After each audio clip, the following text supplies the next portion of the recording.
Frida. So, ito yung bago nating nakasama dito. So, dito ako napadpad kasi nawala po ako.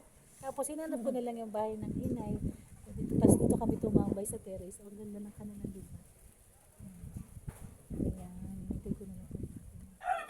So, sorry talaga, hindi talaga ako makatis. Ang ganda talaga kasi ng lugar nila, guys. Ang ganda, oh.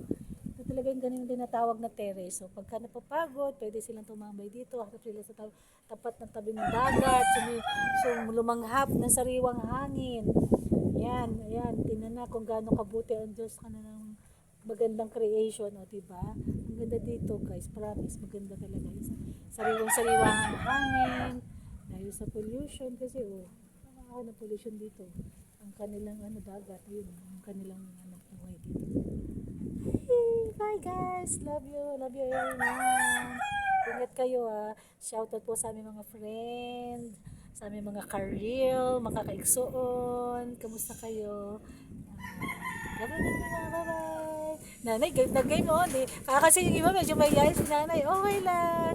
O yan na, sorry po talaga. Hindi lang po talaga ako makatiis na hindi mag-share ng magandang lugar dito sa kanilang lugar sa may barangay. O pasensya na po. Minsan lang po ito. Yan, to share yun po kayo magandang lugar nila. Bye guys. Love you. Love you talaga. Na-miss ko na po kayong lahat. Ay, kasi nanay. Bye. Bye everyone. Bye bye mama.